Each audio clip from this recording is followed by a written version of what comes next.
Okay, A we can reverse hear you miracle. now. Okay, thank you. Reuben, can you hear me? Yes, I can, clearly. Okay, I can. good. Okay, now you're back on track. You can hear me also.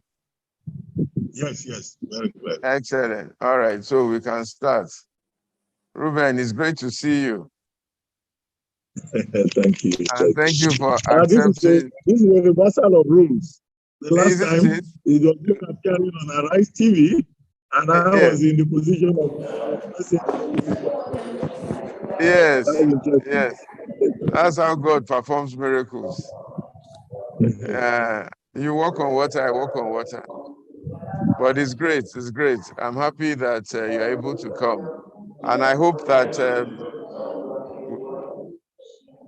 with your experience, Ehi Mere Egbe, please, can you mute yourself? Everybody else should please try and mute so we can have a clear audio. Ibrahim Palm, it's good to see you. Long time. See you, Pastor Itwa. Thank you. God bless you. Long time. Happy New Year. Great. Shade, I can see that you're there. Good. Yeah. So, to be honest, the gentleman that we have today really needs no introduction. He has been bestrode the journalistic leadership, influence, and to some extent, governmental landscape in Nigeria for many, many years. He's a Nigerian journalist, a politician, television anchor, newspaper columnist, social commentator, and to some extent, even an economic analyst and a political analyst also. He was the People's Democratic Party's deputy governorship candidate in Ogun State for the 2019 gubernatorial election. So I'm going to be asking him if he's going to be contesting this time around. He was also special advisor on media and publicity to President Goodluck Jonathan between 2011 and 2015. I remember the season when he got that appointment, we went to visit and we spoke. He was also a columnist and the chairman of the editorial board of The Guardian, and also a graduate of theater arts from the University of Calabar. I think he came out with a first class or something like that. You can correct me if I'm wrong, Reuben. He was also a senior research associate with the Olusegun Obasanjo Center for Cultural Studies at the National Open University. He also studied at University of Ibadan, and he holds a PhD in theater arts, specializing in dramatic literature, theory, and criticism from the University of Ibadan in 1990. He's also a lawyer, having a bachelor's degree in law from Lagos University in 1999, and he has a professional training certificate in journalism from the College of Journalism, University of Maryland, College Park, where he was between 1996 and 1997, and a certificate in management and leadership from the Said Business School of the University of Oxford. Let me leave it at that. Otherwise, I'll spend the whole evening doing a recital of Pastor Reuben Abati. Am I right, my pastor?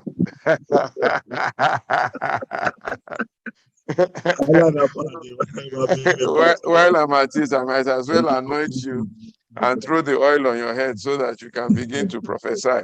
You know, somebody was warning them in Ghana that pastors should stop prophesying anyhow. Reuben, thank you so much for joining us. I can't even remember when we met. It was in several years. We've anchored together and we've been together on Patito's Gang. I know that you helped me put some of my little articles in The Guardian in those days. And even now with Arise and with This Day, you and Nduka have been of tremendous support to myself and the little things that we are doing. And we've shared social commentary, political commentary, and even discussing economic affairs together over the last several years. So today we've asked you to come here to help us discuss on a few issues that concern our great nation, Nigeria, and what is going on in Nigeria, and the challenges that we're having, and how we want to see the way to 2023, especially. Which way are we going in 2023, and what are the difficulties and the various booby traps that we may be anticipating on the way.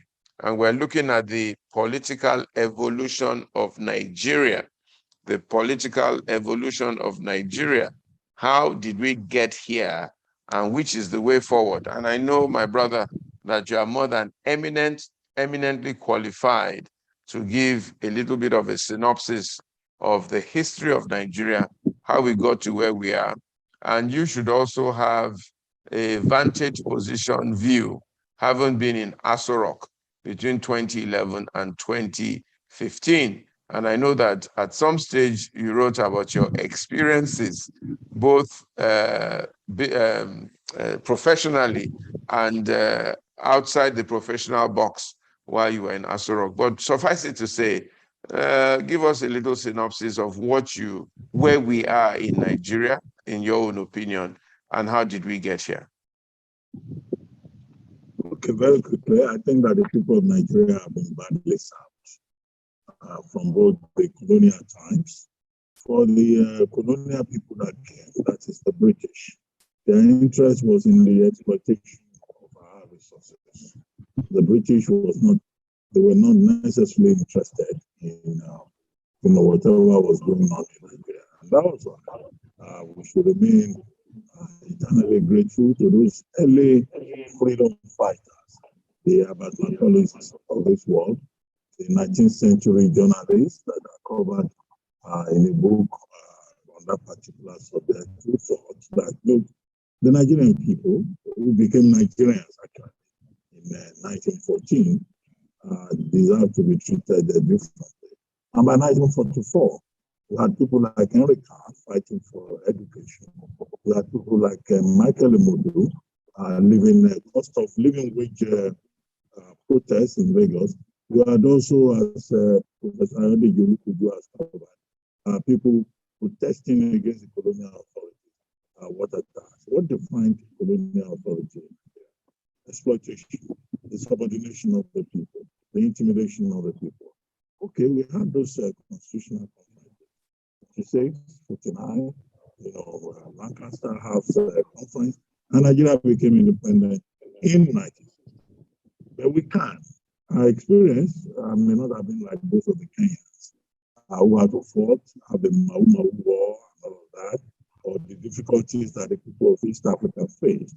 But Nigerians can also, look back and say, what has independence brought us? And I hear many Nigerians say, blame the British. The British reached Nigeria to fail because they didn't provide the necessary leadership, because the British adopted a divide and rule policy. And I say to them, well, Nigeria is not the only place that the British colonized. And we should get away from this tendency to always blame the outsider. Okay, in response to that, people quote books that have been written by district officers showing that there was an agenda for Nigeria, which was meant to be divisive, which was suspicious. Lord Lugard, after all, having said the audio is very poor. Pastor, if Reuben, the audio is a little bit poor. I don't know if it's coming from your end or from our end back end. What about my audio? Is my audio okay? Yeah, you are very clear, Pastor. Very I'm clear. very clear. It's a bit muffled. I don't know. Maybe something is wrong. Okay, maybe because I put on the fan, I'll put it off. Pastor, your audio is very okay. Is it okay? Reuben is still a bit muffled. Really? Yes, it's still a bit muffled. I don't know what device you are using. I can hear you very well, Pastor. This is a very good one. It's a very good phone. It's not Olumo phone.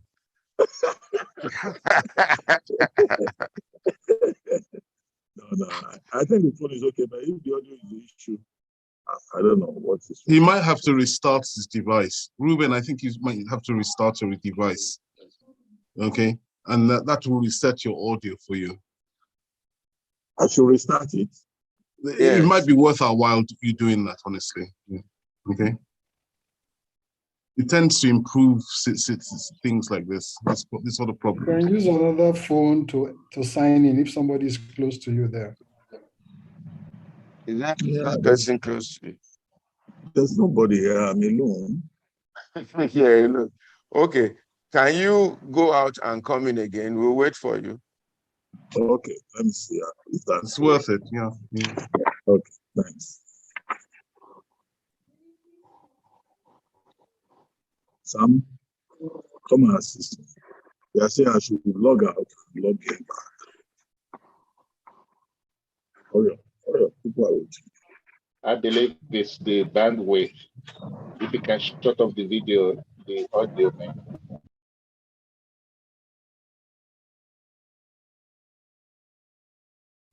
I will ask him to do that when he comes back. It's his voice we want. Okay.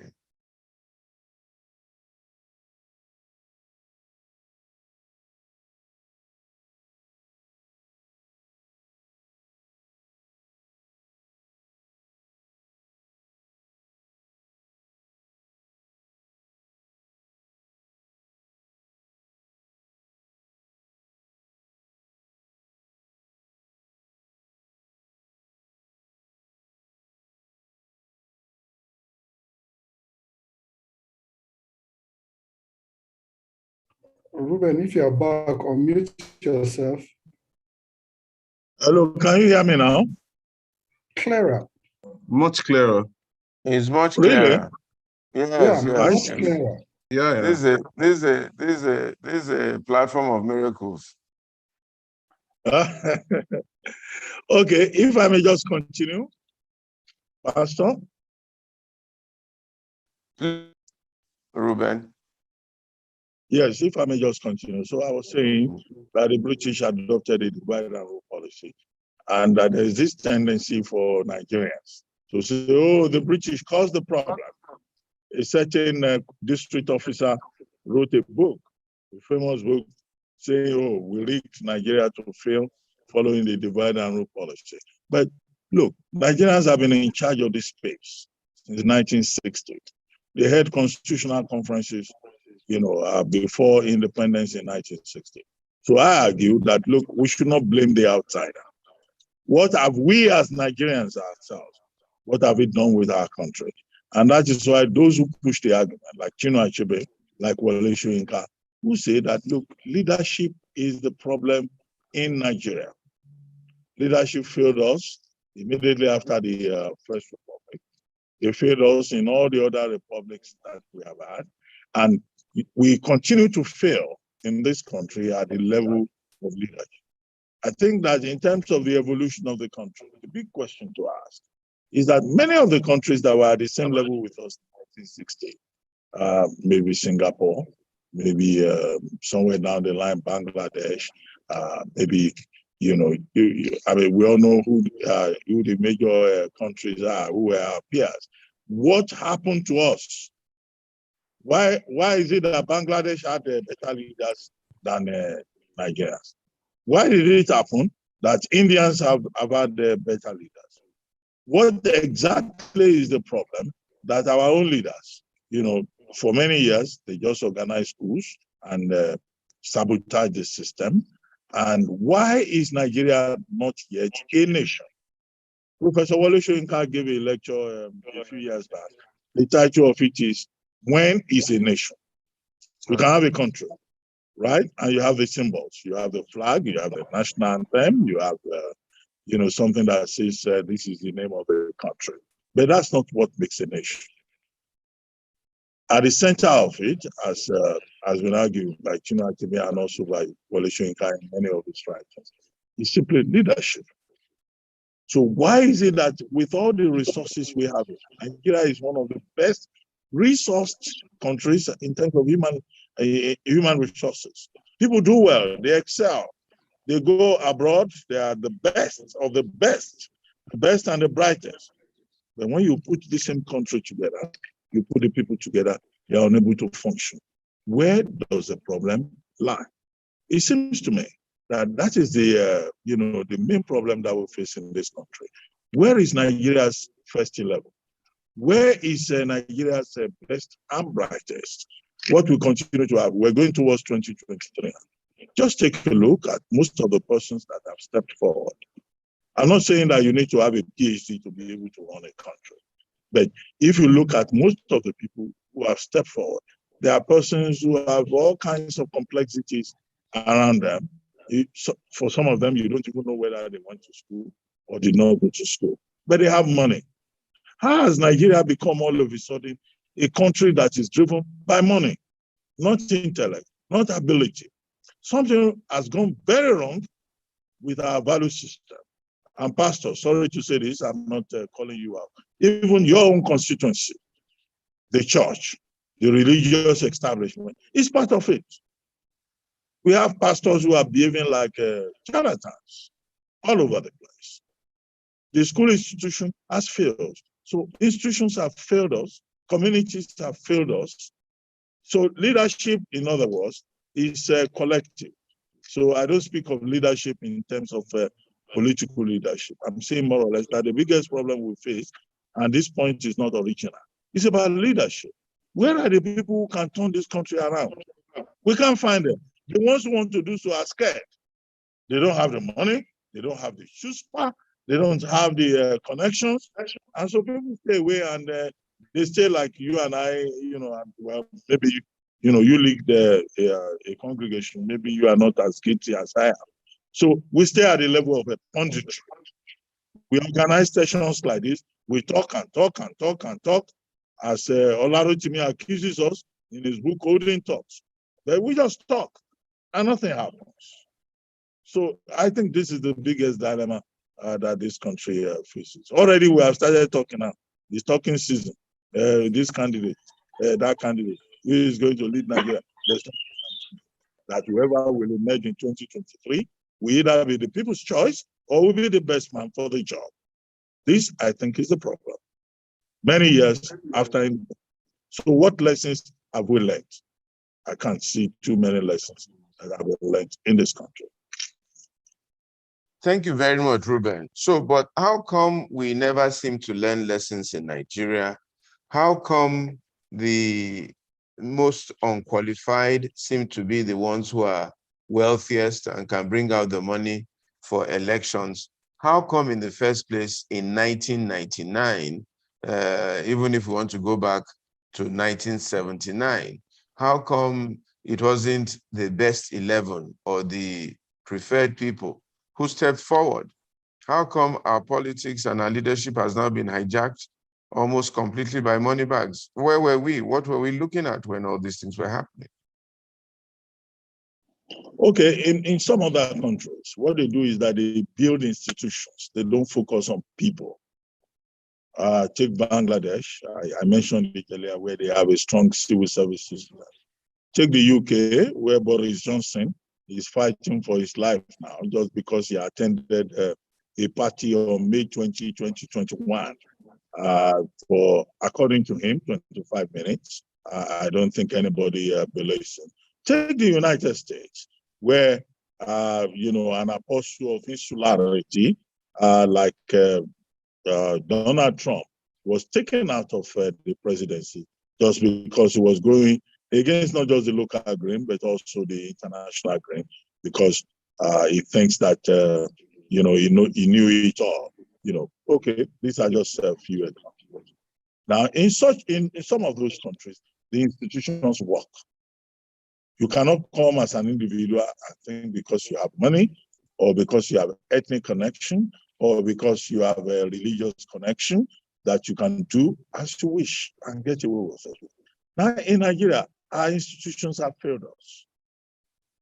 We tend to focus more on the individual. This is probably one of the few countries in the world where they still ask you, who is your father? People are not judged on the basis of who they are and what they bring to the table. They are judged, they are given opportunities, privileges that violate the principle of competence. They are given Peter principle opportunities where people are promoted beyond their level of competence just because they belong to a particular religion or they come from a particular place. Until we make up our minds in this country to strengthen the institutions and to recognize that the institutions represent the engine room of society, I guess we'll continue to have this leadership problem. And until people, realize that, look, you shouldn't be defined by religion or by ethnic association or by geography, but the difference that you can make. So some countries for a very long time are taking a decision to put an emphasis on efficiency. How efficient is society? Here in Nigeria, we don't focus on efficiency. We don't focus on competence. People steal oil in Nigeria, oil theft, one of the issues we've been discussing on the program that I co-anchor on Arise TV. And they tell you that, yes, the oil belongs to us. If we steal it or we steal resources of the Niger Delta, nobody should complain because it is our own. Many years back, Matthew Azankuka, the Bishop of Catholic Diocese, he said, and I think he remains eternally correct, that look, the problem with Nigeria is what he called the Maonization of the country. Anybody that gets an opportunity to get ahead, either in a company, private sector, or in the public sector, say, oh, this is our turn. And there's a book on that, on our turnism, written by Michelle Arong on corruption in Kenya. Michelle Arong, yes, her name may be wrong, but she was right in every absolute respect in pointing out how corruption, how Maonization, how turn-by-turn politics had been a problem in Kenya. We have that same issue in Nigeria. And is it a surprise that as we begin to prepare for 2023, the issue is about, it is our turn. And that's the whole thing about rotational presidency. Yes, okay, we can argue about equity, about justice, about fairness, about one region not dominating the other part. Then when are we going to get to that point in Nigeria? When the best man will be fit and good enough for the job. We're not yet there yet. So this, in my view, are some of the issues. You may say, well, what we're asking for is idealistic, is utopian, because we're a community of human beings. But if it has worked elsewhere, if it is possible to be a Nigerian and not a collection of communities, a collection of individuals who belong, as Professor Onugo Otite has pointed out in his book on the subject, to over 400 ethnic nationalities, all acting against themselves in an atomistic manner, to borrow an expression from another scholar. That's where we are, and that's our reality. And will anything change in 2023? I doubt, given the early signs that we're beginning to see. Okay, I hear you, my brother. But what does it take to build strong institutions? How can we build strong institutions in Nigeria? Because you've mentioned that part of our challenge is that we don't have strong institutions. What does it take to build a strong institution? And these countries that seem to have strong institutions, how did they build those institutions? What did they do? And how long did it take them to build those institutions? Okay, societies evolve. I think that's why you brought up the point about how long it took them. After all, once upon a time in England, some of the things we were experiencing here, they also experienced it, and also in the United States. But it takes a critical mass to make a difference. Where is that critical mass in Nigeria? It takes an elite consensus to be able to make a difference. Where is that elite consensus in Nigeria? We have a rapacious, prebendal, to put another famous phrase, elite system in Nigeria. where the elites look out for themselves and they don't look out for the people. So which takes us back to that same point about, leadership. The other issue, of course, is that if you look at some of those countries, where, with regard to this elite consensus, okay, Singapore is a story you know very well, from the third world to the first world and all of that. One man just came onto the scene and he said, no, we can't run a country where people will be nursing a pig grain inside their apartments. He started with environmental sanitation. He looked at the education sector and said, look, we can't be training people in history and all of that, where I don't agree with that argument, because the humanities matter. As Professor Femi Oshofison has argued in a famous essay, the humanities humanize. But at a critical moment, Nkwanyụ said, look, let us focus on science and engineering, because the British, they denied us opportunities because they are in the commanding heights of the economy. There was a reorientation of that particular society. Today, people like to put Singapore, they like to go there and all of that. But somebody worked at it. There was an elite group. It's not just Lincoln. There were other persons who worked with him. We said, look, we can show the British that we can run a decent, prosperous, and effective system. Where are those people in Nigeria? I've not seen that. Okay? Now, education is also important. If you look at the period when Nigeria was a leading light in Africa, how we came about our Africa, being an African giant, the education system in Nigeria was very good. I went to university at the time when teachers used to come from the United States. They used to come from Pakistan at the secondary school level, at the university level. I met them at the secondary school level. They came from all over the world to come and teach us. The man from whom I first had a DLZ, nucleic acid. That was how the man called it. He came from either India or Pakistan. When I got to the university, the persons in charge of a GNS and many of our persons who came from Oxford, they came from everywhere. So this country at a point invested in education. In our hostels, we had students from South Africa, although those ones, they were drunk half of the time. And we used to be very angry that these people are collecting Nigerian scholarship and they are using our money to consume books. Okay, that's on the jovial side. But the truth of the matter is that this country at the time worked. Today, if you employ a secondary school leaver or you employ a graduate, these are people who cannot write a successful paragraph. Many years ago in the Guardian, the Guardian had to establish a training school because graduates of mass comm, of theater arts, of English, of journalism, whatever it was, we discovered could not write English. You in fact asked them to write a small application letter. They were not able to do so. So the company had to embark on a retraining program. So what is it that happened to us? When we were growing up, our fathers that did standard 4, standard, they used to call it standard something. They had very good handwriting, better handwriting. They spoke better English. They had better values. And I don't want to go in the way of saying the military caused the problem and all of that. No, it's not the military.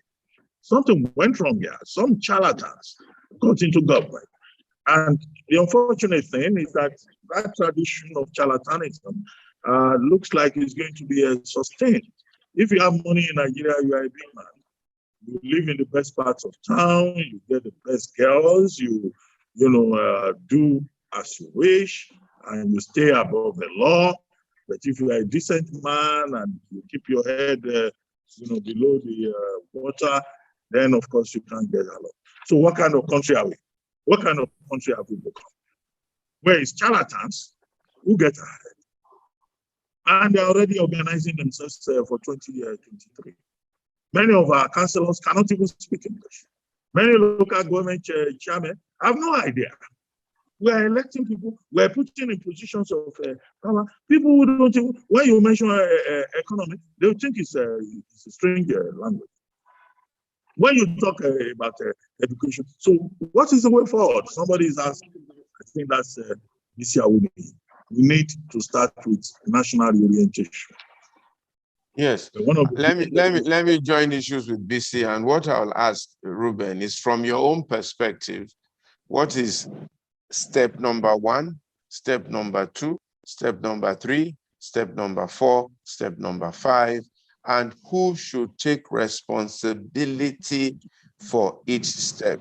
I want it as granulated as possible with specifics. Even if you can mention names of Nigerians that you think should step forward and do this thing you are recommending, I have no problem whatsoever. Or if it's in groups, step number 1, step number 2, step number 3, step number 4, step number 5.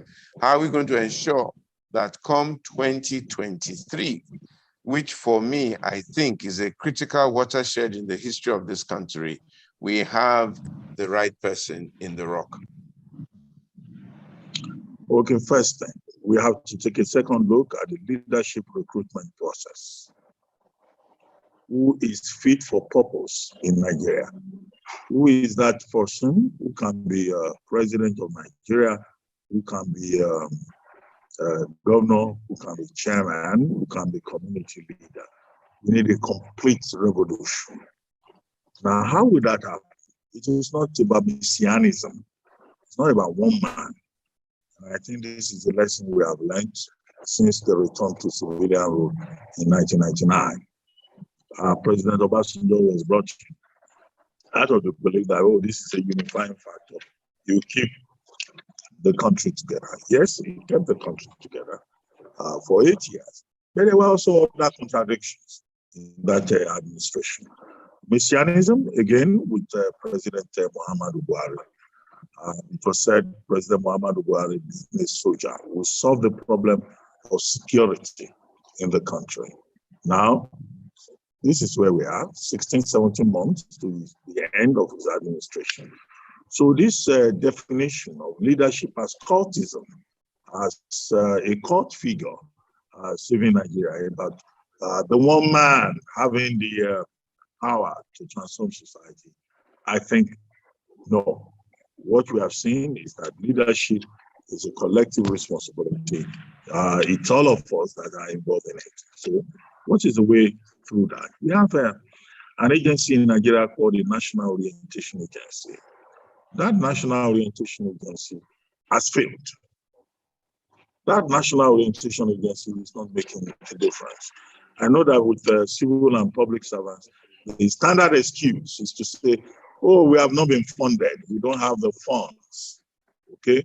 But a country can transform itself by just focusing on the big issues. So is there a way we can strengthen the National Orientation Agency at all levels to remind everyone that, look, there is a country called Nigeria and that we're citizens of Nigeria. And I think it's chapter 2, right, of the Constitution that talks about citizenship responsibilities. Pro patria more. It is good and fitting for one to die for one's country. What that means, basically, it's about you being committed to your country. How many people are committed to Nigeria?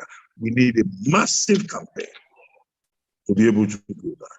Now, to remind people that, look, you are a Nigerian.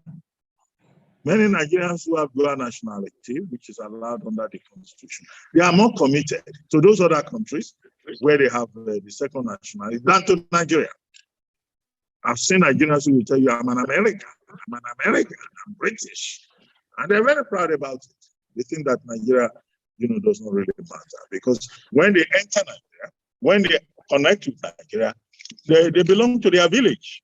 So we are a country of villagers. People who don't think that they belong to this big thing called Nigeria. Okay, can national reorientation help us in that regard?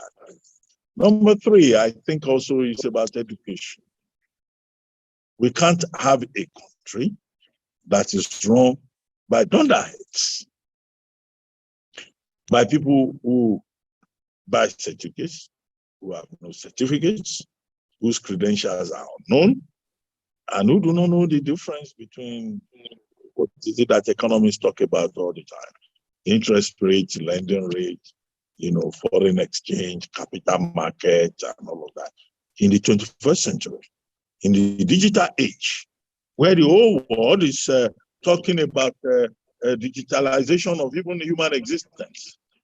Nigeria will just go and recruit people, who do not know their left from their right. Tribal overlords taking charge of a country of over 200 million people. The only way you can do that, I guess, is to make the country more competitive. And the entry point, which was a point that was identified since 1955 by Chief Obafemi Awolowo and his group, is education. People just need to be educated so that they can be enlightened, so that this country can compete. Now, if you solve some of those, issues, then perhaps you will have an enlightened leadership class, a critical mass, an enlightened leadership class that is not interested in having a mass convoy of vehicles, but is interested in the common good. The emphasis is on the common good. And the Constitution of Nigeria, Section 15, I think, and Section 14, subsection 2 thereof, talks about this. So, the purpose of leadership being the good of the people and all of that. And then, of course, can we just stop this thing called the federal character, which is provided for, yes, also under Chapter 2, I think, Section 15 of the Constitution. Now, can people advance in this society? Not because of who they know or where they come from. I know people say, at the heart of federalism is equity and equality and all of that. Yes, okay, good emotional argument, but that is holding us down. 2023 now, we are all talking about equity and justice, and it's all about ethnicity. It's all about religion. And people are saying, look, it's the turn of the Igbo man. They make it seem as if the Igbo man that emerges is going to preside over Nigeria that will be populated by only Igbo people. But I get the argument that there are good people everywhere. What the Southeast is referring to, is reacting to, is the fact that there has been so much injustice in the country. Some of the brightest people that I know are from the Southeast. Maybe that's because, okay, I went to school in Calabar, and the Calabar campus was an outpost originally of the University of Nigeria. So I met many of my friends. They are from the South. They are from the South.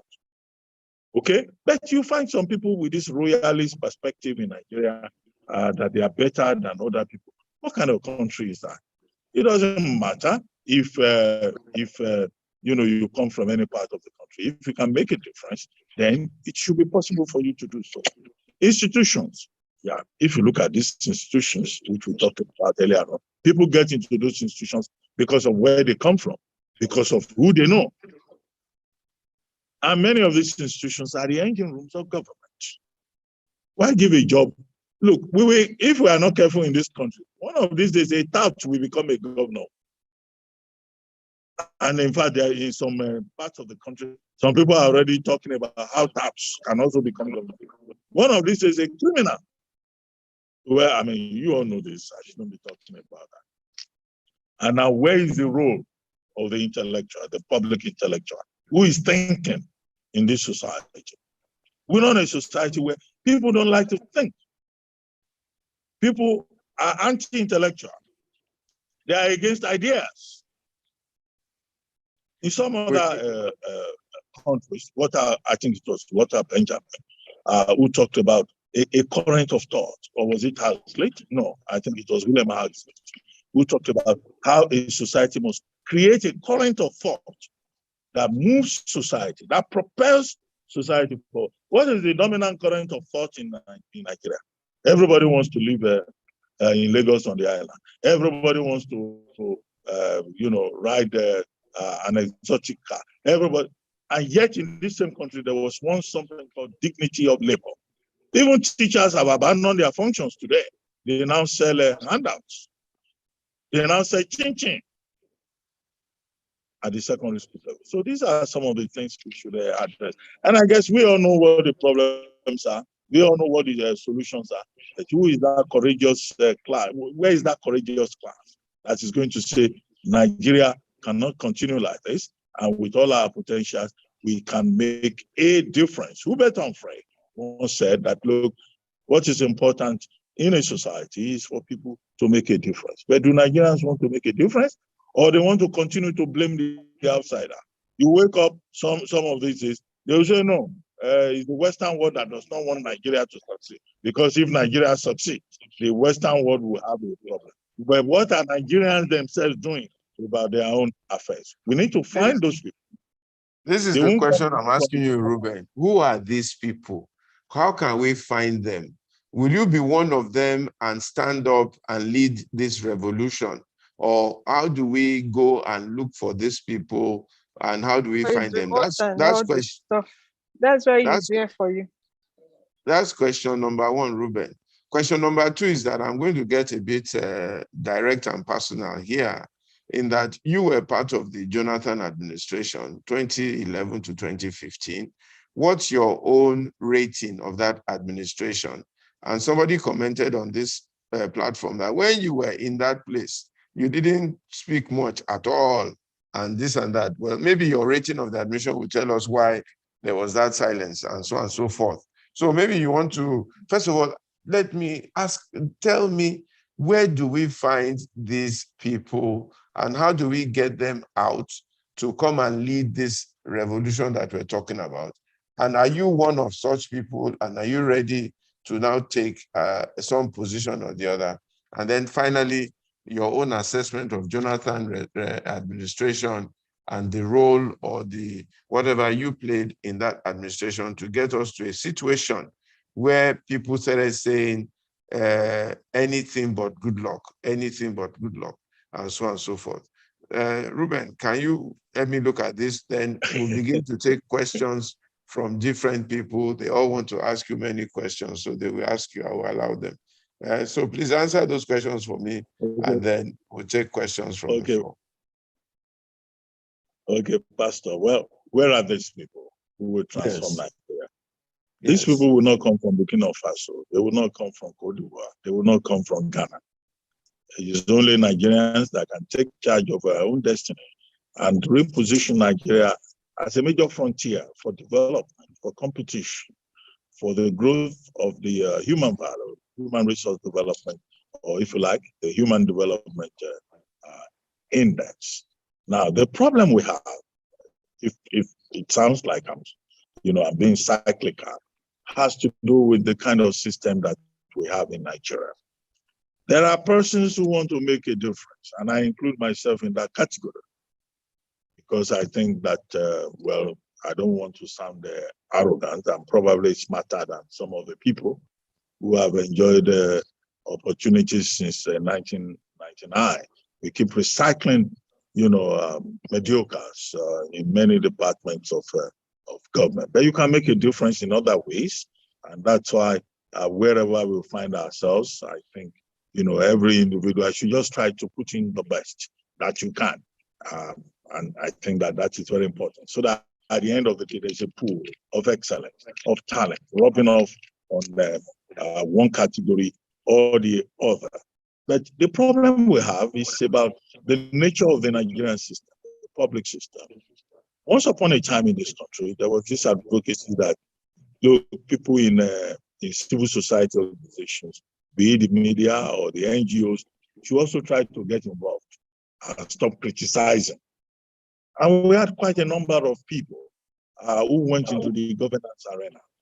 And it was along that time that you had, some civil society organization presidents going to parliament, taking public positions, because they thought that they could change the system from within. But if you go within the system, you'll be surprised. When you get in there, the Nigerian system is so resilient on the part of inefficiency and mediocrity that, you discover that in your own small or little space there, you won't be able to make much difference. Because as they say, what is that saying again? A tree does not make a forest. The only tree that made a forest, I think Wole Soyinka gave us an example. I think he said Obafemi Awolowo in a famous poem, one tree that made the forest. Yes, I think my reference is correct. So you go in there, you are surrounded by this front. And this rot is not new. This rot has been there for decades. And there are entrenched interests within the Nigerian system, who do not want that difference. They call it the guardian syndrome in management.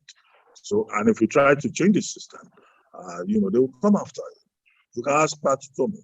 He has written a whole book on it about how the Nigerian state has been captured. State capture. Why? What if? I think that's the title of the book, and he gave you several examples in that regard. That's a book that I would recommend. Pat Tommy's book on state capture. And then, of course, you have the experience of Onyeka Onwenu, who tried to make a difference, and she was practically hounded, out of the agency that she was leading. Ngozi Okonjo-Iweala has had cause to give examples about how she suffered. Reforming the unreformable. That's the title of Ngozi Okonjo-Iweala's book.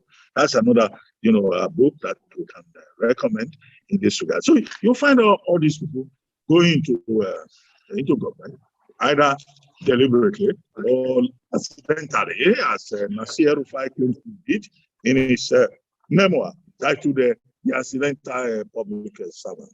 So you have this best and brightest having an issue. How can we create an enabling environment for talent to flower in the Nigerian government? That, for me, is the big issue.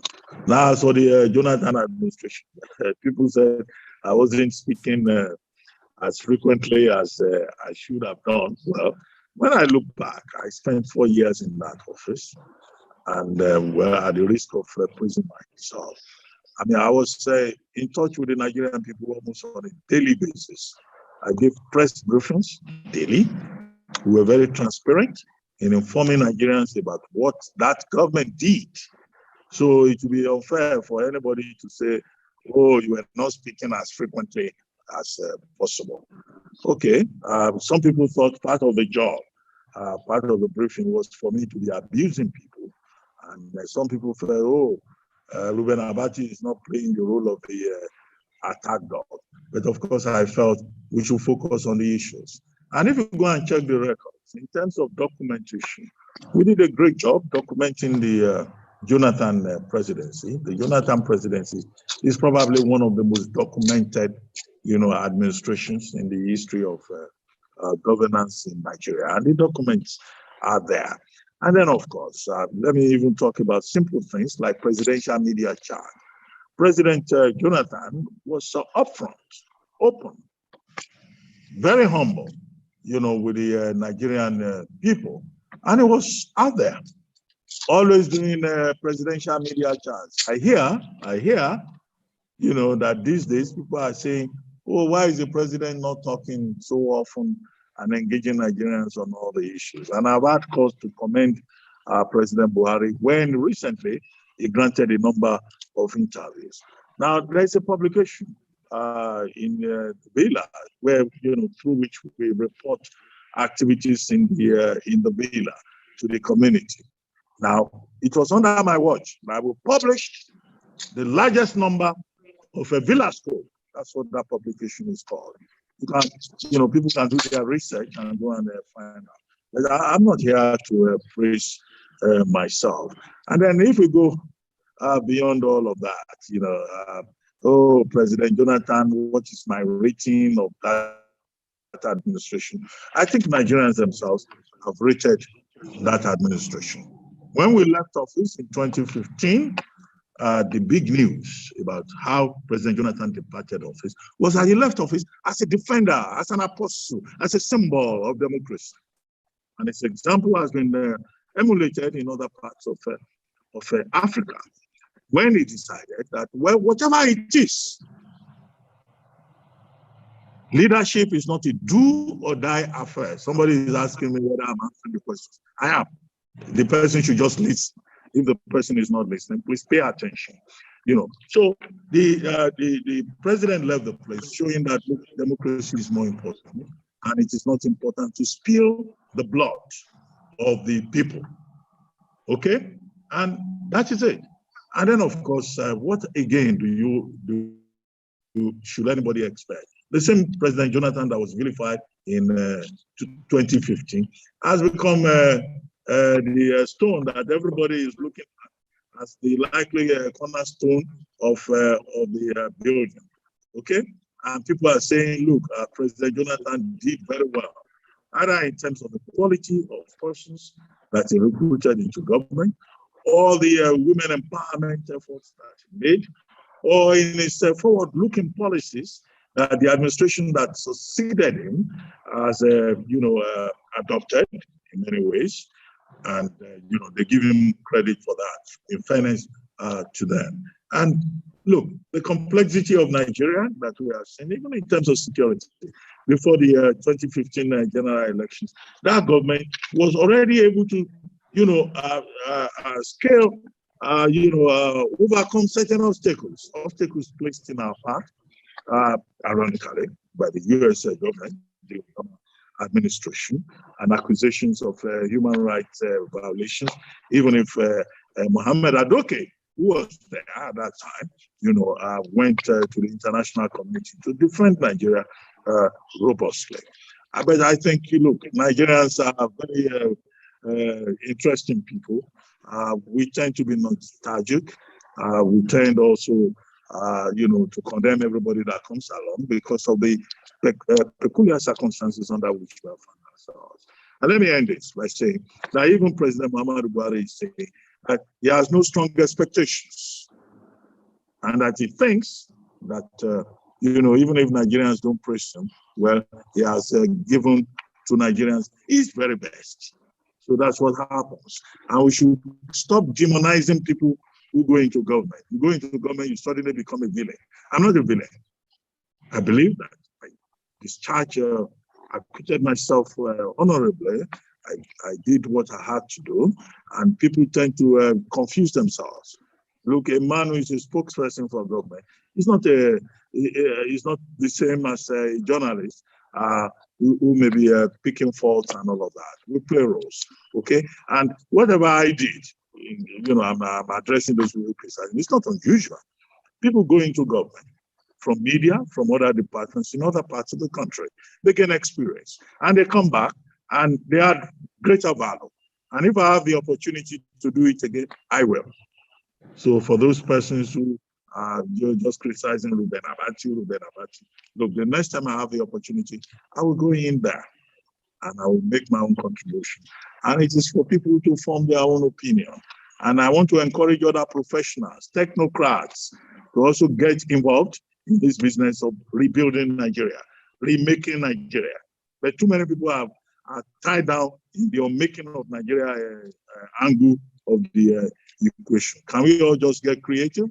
Can we all just get in there and see how we can make a difference? And if you are saying which way forward, people should stop this armchair commentary. Which way forward? You two get involved. Try to get involved at your own level. It's not only by being in government corridors you can make a difference. Some of the people who criticize government are some of the worst human beings that Nigeria has produced. And hence, we have this conflict between public morality and private morality. And that is why, well, no, I don't want to go there because of Pastor Itwa. I don't want to run a commentary on religion. You can. It's a free and open space. Don't give me any regard. Let's just be very frank and everything about what's going on in Nigeria. I'm just one of those on the religious space, and there's many others. But let's take a few questions. I'll take 3 questions. Let's keep them short and straight to the point so that Reuben can answer as many as possible. Maybe we'll take 4 questions, and then we'll then take the next set of 4. Please keep your questions short, straight to the point. No need for any courtesies and all that. And if it's a comment, keep it short and straight to the point.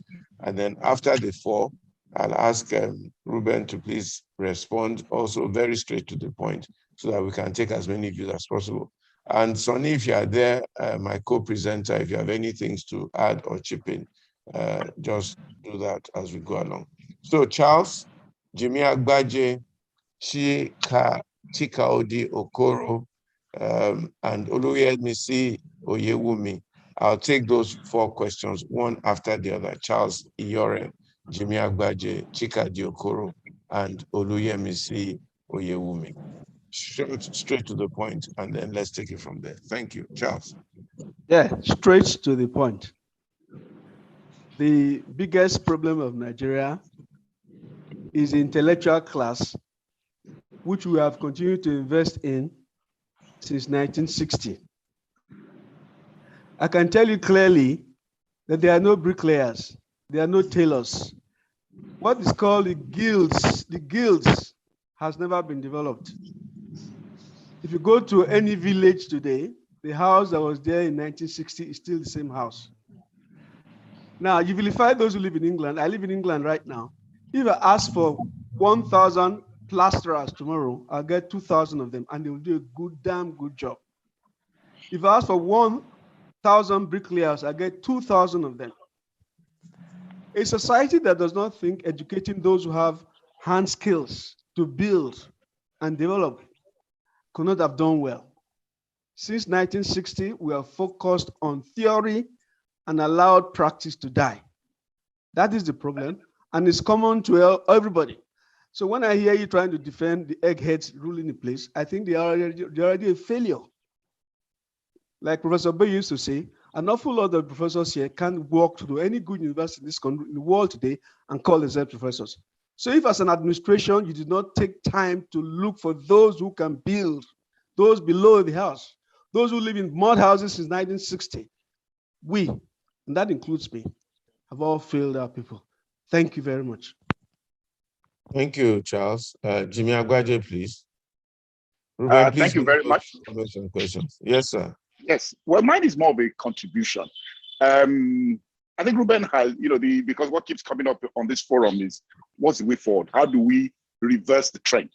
And basically, he's talked about the problems, the elite. He's talked about critical mass. He's talked about courage. Now, in politics, they talk about structures. So if you say you want to be president, they say, what structure do you have? But the reality is that the structures are there. How courageous are we to use the structures, the informal structures that we have? So Pastor Itua has a structure, just like many others have structures. I'm sure that if I spoke to Pastor Itua and Ruben and said, this Nigeria, this people that want to be president, these two names will be good in APC for Nigeria. These two names will be good in PDP. I'm sure we'll agree privately that these are the best for Nigeria. Now, if we believe so, how much work are we ready to do to tell the political class? Because the political class, I keep saying, they're cowards. Once they see that the people are making noise, they go back. They've passed your electoral bill in one day because of the noise. Now, so if Pastor Itua decides that I'm going to go around this country, or I'm going to get people like me to go around this country and say, you know what, Northern elders, you say that it looks like we're saying the same thing. Now, these are names we're looking at. Let's tell this political class, these parties, that these are the people we want you to bring. If you're not bringing these people, then we're not going to vote your party. And you see the reaction you're going to get. But the names you're going to bring will be names that will be difficult to fault because it's obvious, except, of course, like we say, the elite is the problem and they have their own personal self-interest.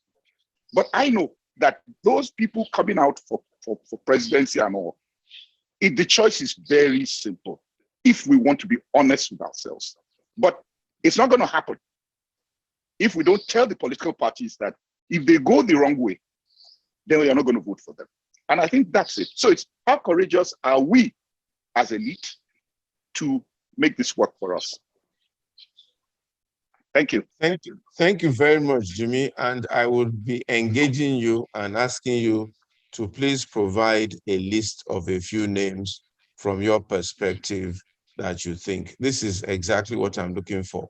I've asked quite a few other people, I won't mention their names here, to provide me a list of names, okay, which I want to gather together, go through that list, get comments here and there, and find a way of presenting those names to the Nigerian people. That's one of the things I'm going to promise to do within the next month or so. So, Jimmy, I'm going to be asking you for that list, and please oblige me.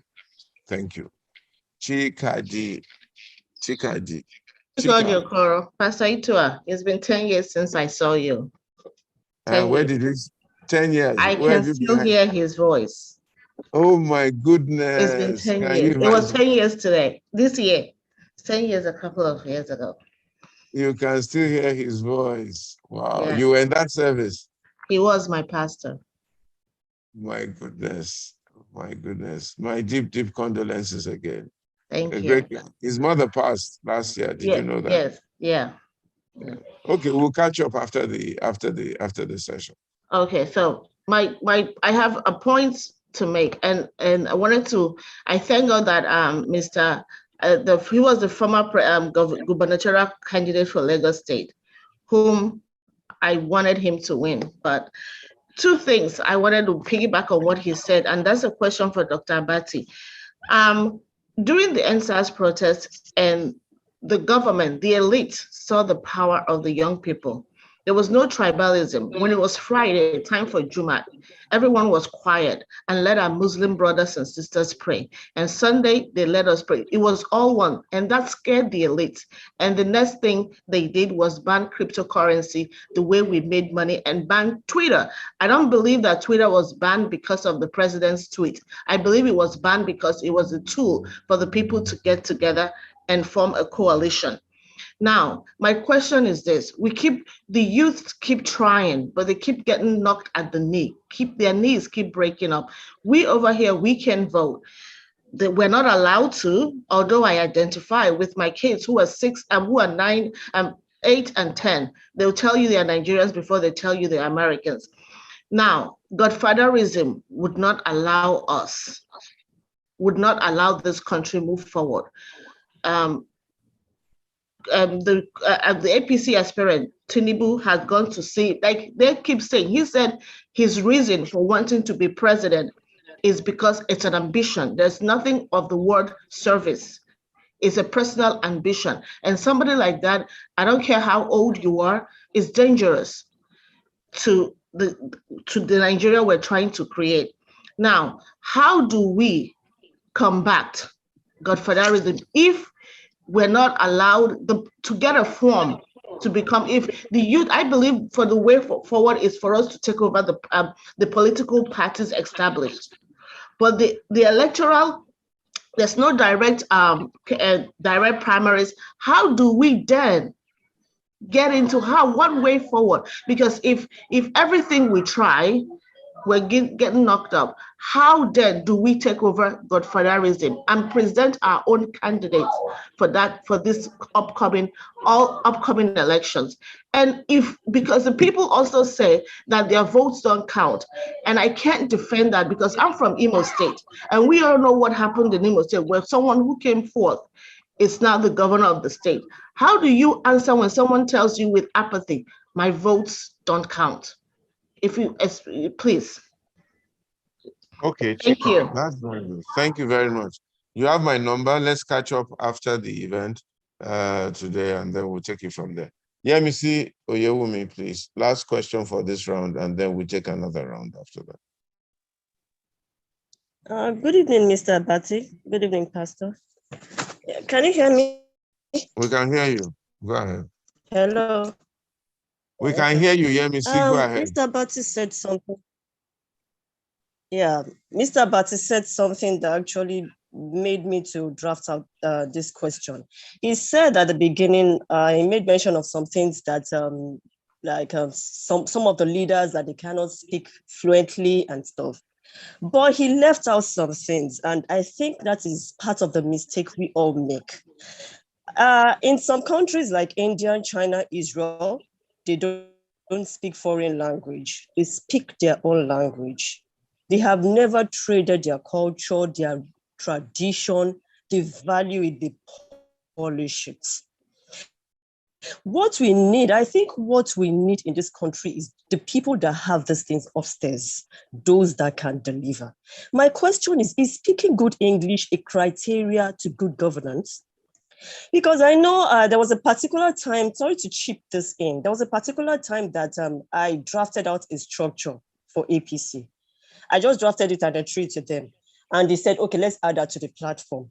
I said, I'm not a political person. I prefer to be in business. I withdrew, I exited the platform. They passed the structure to the commissioner, and the commissioner said, put her back on all the platform. We need her there. What we need is, even if it's a primary school holder or secondary school certificate holder, so far the person can deliver. What we need in this country is those that have this intelligence. We don't need speaking English and you not being able to deliver. Which would we pick? Don't let us make that mistake. We need intelligent people. Go to China. They are extremely intelligent. Go to India. We need people that can deliver. Let's leave out, we can speak and I can, present. So far I can deliver. That's what we need in this country. Thank you very much. Thank you, Yemisi, and maybe you can draft a structure for us also and see whether that structure will work. Reuben, over to you. You have 4 questions or 2 questions and 2 comments to respond to. Okay, I will endeavor to be very brief because I see that more people will have their own opinions since this affects all of us. Very quickly. Let me start with Yemisi Oyewumi, who was the last comment. She was saying, oh, those who can't speak English, that I have issues with them, whether English should be an issue. Well, if I talk about being able to speak English, the truth of the matter is that, look, English is the lingua franca in Nigeria. In a country, as Onigo Otite, professor, that I quoted earlier has pointed out, there are about 400 ethnic nationalities or more, and even more that, okay? So if there is the unifying factor of being able to speak English, which you can acquire through formal education, then I don't think that that should be a problem. But she cited the issue about Asia and said that, in India, they don't speak English. Well, that's not true. They speak English. English is their, lingua franca also in India. India having shared the same colonial heritage with Nigeria. And, the whole point, the key difference between Asia and African countries is about culture. They have in Asia, in many of those Southeast Asian countries, a culture of Confucianism, where they've tried to develop their own culture, adapt technology in line with their own cultural values. So what happened to the cultural values in Nigeria? What happened?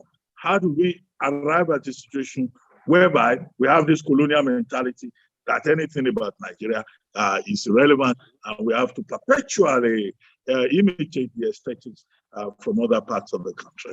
She also, of the world. She also cited the example of China. Maybe this Yemisi Oyewumi should investigate this. In fact, in China, if you check the members of the Polybro, most of them are members, they are products of Ivy League universities in the United States. They all speak English. Check also the cabinet in Japan. We're living in the world of competition. If you don't speak good English, you won't be able to compete. Because the English language is a language of competition. And in a multilingual, multicultural, a diverse country like Nigeria, is it Ijagam or whatever language that you are going to use as a language of competition in the international community? So I think the point that she raised about language is not something we should lose a burst in nerve over. However, it is also a constitutional matter. Section 131, subsection D, 131D of the 1999 Constitution spells out qualifications. And it says that what is it called? A school certificate is a minimum requirement. And that section even says, or it's equivalent. And who determines that equivalent? Maybe INEC. The section says in subsequent parts. So the standards for engagement in Nigeria is so low. And we are not in 1960, 1940, when a standard 3-person standard, 4-person had a different level of education. So the argument which came up at the 52nd convocation of the University of Lagos, I think is the 52nd or 58th, when Gbajabiamila spoke, Femi Gbajabiamila, that is Speaker of the House of Reps, was that, look, we need to take another look at Section 131 about qualification of persons for public office. And he was saying basically that, look, we need to recruit educated people. If it is just one way of even making sure that we don't put dunderheads, in positions according to the Peter principle, beyond their level of competence. That's what I have to say with regard to that. It doesn't mean that people who don't go to school are not intelligent. My mother did not have a degree, but she was a very intelligent person. But, I think it will have been wrong to promote her beyond that level of competence. And that's what the Peter principle is all about. So we are complaining about the Peter principle, not necessarily the tongue that we speak. Now, there was Chikadi who talked about the entrance, okay, and that the elite seeing the power of the young people. Well, I think she has a point about the power of the youth people, of the youths. In this country, the population is predominantly youthful. Like Uganda, we have one of the most youthful populations in the world. And if you do not invest in your youthful population, then of course you'll be destroying the Human Development Index for the country, which is a major problem. So I think that whatever can be done when we talk about the economy, when we talk about policies, when we talk about education or the building of institutions, it's all about the future. In this country, once upon a time, somebody said, oh, we gave our tomorrow, our present, so that there can be a tomorrow. We have reached that tomorrow. That tomorrow is looking very bad. And the tomorrow after the tomorrow is also not looking nice after all. The people's vote should count. Yes, I agree with Chikadi also in that regard. But the people's vote cannot count if people do not take their PVCs, their voters' cards. If the people think that, look, the purpose of politics is just for them to collect some money during election time, out of the cynicism that where our votes don't count anyway, and in any case, these politicians are going there to steal. I experienced this firsthand when I joined the partisan politics and ran as a deputy governor in the 2019 elections. You give people reading materials, you talk and talk. At the end of the day, they say, oh God, please, this grammar is too much. What is in it for us? And of course, it is the fact that the Nigerian political process is heavily monetized. And it's one of the reasons why the people's votes do not count. And that's why I think that an agency like the National Orientation Agency needs to do a lot more to reorientate the people. And that voter education, voter mobilization should not be the kind of slogans that we have. Mr. Chikadi also talked about godfatherism.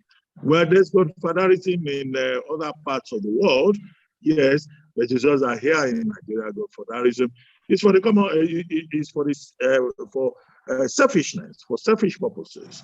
In other places, perhaps it is for the common good, because in other places it is presented as mentoring, as grooming, as a refinement of the leadership recruitment process.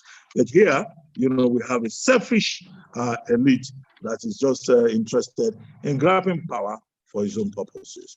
Well, Mr. Abati talked about informal structures. But, well, he's a more experienced politician, but he himself knows that those informal structures that he talks about,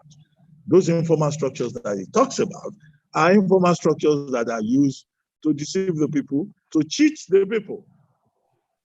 And that the Nigerian elite is just interested in itself. He's talking about courage, how courageous the Nigerian political elite is. Look, in Nigeria, we don't have a political class per se, in the rich sense in which people like Richard Joseph and other scholars of the subject defined it. We have a prebendal political class, a professional political class that sees politics as a means of survival rather than a means of serving the community and making a difference as an individual. But I'm sure Mr. Abati, who has been in politics for a much longer time, would know that these single structures, after all, the problem his party has in Lagos State is about some people, saying that they have absolute control over the structures in Lagos State. And that's why the PDP has not been able to put up any robust challenge since the return to civilian rule in 1999. Charles was the first person who spoke. talked about the biggest problem being the intellectual class. Well, I agree. I once wrote a piece on the pages of The Guardian where I asked, where are the intellectuals? Because intellectuals create ideas, they drive the process. But it looks like the intellectual class in Nigeria, is disappearing, is frustrated, that's been badgered and frustrated. And then he talked about bricklayers in England. And I found that very interesting, that if you want 1,000 bricklayers in England, you will get 2,000. Well, if you ask for the same number in Nigeria, you may get the same number, of course. But they are not good ones. Because to build a proper house now, to get a solid bricklayer, you have to go across the border to Republic of Benin, or you go as far as Togo, or you go to Ghana. Nigeria is in such a terrible place now that everybody is an Okada rider. People are riding Okada, or they are riding this Dekumagolo, this small caskets that have taken over the streets of Lagos Island, disturbing, responsible people. But every society has its own problems. Okay, they may have more bricklayers in England, but do they have enough butchers? The English, they don't want to work as butchers. In fact, there's even the scarcity of truck drivers, right? As you well know, because you live in England. So if you talk about theory, concentrating on theory and not concentrating on practice, the big question is, what kind of leadership do you have in place? How do you address the problems that you make? The big difference between us and some of these other countries is that when a problem emerges, they try to deal with it. The leadership elite that Mr. Agbaje was talking about, is an enlightened elite in his own interest. They have an enlightened welfare system in the UK that we don't have it. We're talking about giving people 5,000 naira to address the issue of removal of subsidy. In a government that's not even sure whether subsidy should be removed or not, or who should take the responsibility for it. Creating uncertainty, creating a lack of clarity within the system. So the issue, Charles, is about what the leaders do, in my view. We may not have good bricklayers in Nigeria, but in England, people don't want to be truck drivers. They don't want to be butchers. Even when under the COVID regime, they have been given money. You know that because you live there. Thank you very much, Reuben. God bless you. We'll take another set of questions and then we'll begin to wind down. My sister Kofo Koka, good to see you. We'll take your question. Olumide Taiwo will take your question. And Tumini Mangete, if I get it right, will take your question also. So Kofo, over to you, please. Please unmute yourself. Yes, thank you. I'm just going to set up what's going on in my mind before I ask my questions. You spoke about strengthening our our institutions and how education can help us. You also spoke about the good old days, but our educational system was exclusive. Our literacy rate was only about 40% in those good days. Now we're approaching about 60%. But even then, literacy rates just mean ability to read and write at a high school level. So these are the things that are in my mind when I ask this question. So the first one is, and the last speaker, Ms. Oluyemisi, hinted on that. But the question is, do you think the measurement of literacy or educational qualification in a single foreign language is beneficial to our economical, political, and social life? And my second question is about functional illiterates. You spoke about people who have positions but don't understand the duties of the office and all that it encompasses. How do we improve adult literacy rate in order to improve people's work readiness? Thank you very much for that. Olumide Taiwo, please. Okay, thank you very much, Pastor, for the opportunity given to me to speak. I am speaking from the point of being a potential candidate for one of the political parties in the 2023 election. And I want to agree with most of the things I'm going to say will likely be comments and not questions. To start with, I'll agree with Jamie Abati, who has a lot of political experience. In terms of structures, when we talk about structures, from my experience in the field in recent times, I realize that most of the structure that we talk about is largely driven by the people playing politics.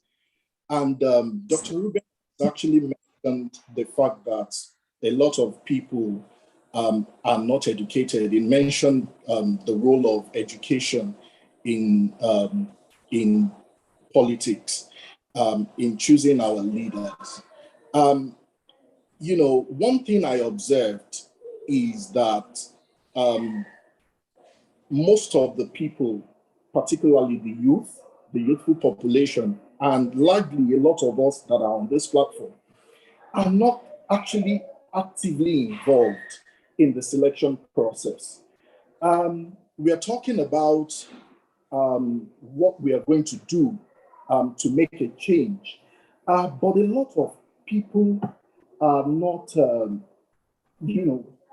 involved in the real sense in choosing the candidates. Come 2023, it will be the candidates that are, flag bearers for political parties that we will be choosing from, whether they are the good options or the bad options. Somebody asked a question on this platform when I was reading through the comments. She said, how many people here know where their ward is? The fundamental unit for political participation is the ward. And it will interest you to note where I am from, that at what level we have,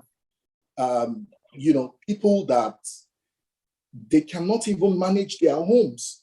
They cannot even manage themselves as the leaders. And these are the people that will be selecting or electing, representatives and governors, the governorship aspirants, when it is time to select the candidates. So my recommendation, one way I think we can adopt as a measure for going forward is that we need everybody to be actively involved, participate actively, at what level, not just getting PVCs. PVC enables you to vote for whatever option is on the table, whether they are, good options or bad options.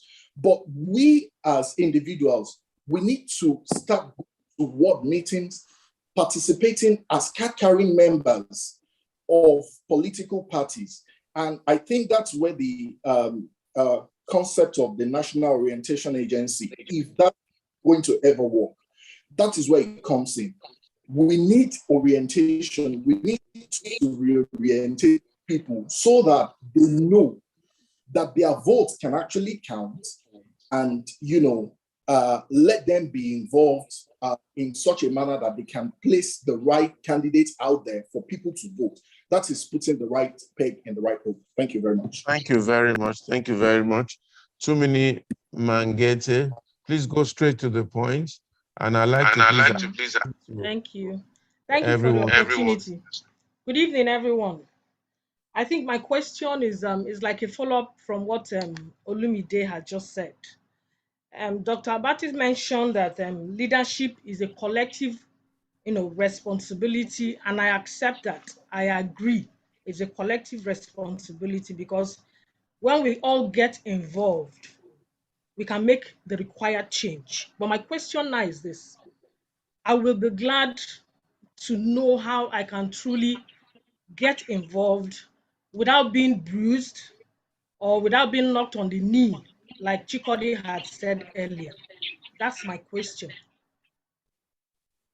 All right, good. I'll leave Dr. I'll leave Dr. Abati to answer that question. But I doubt if you get involved and not be bruised a little bit. That's part of the risk you take. Yeah. But let Doctor take that question. Then we'll take the next round and then we will close. Yes. Well, first, let me start with Olumide, because he raised a very important point about participation. And I think that is absolutely correct. People have to get involved. Too many Nigerians sit in their homes, they sit in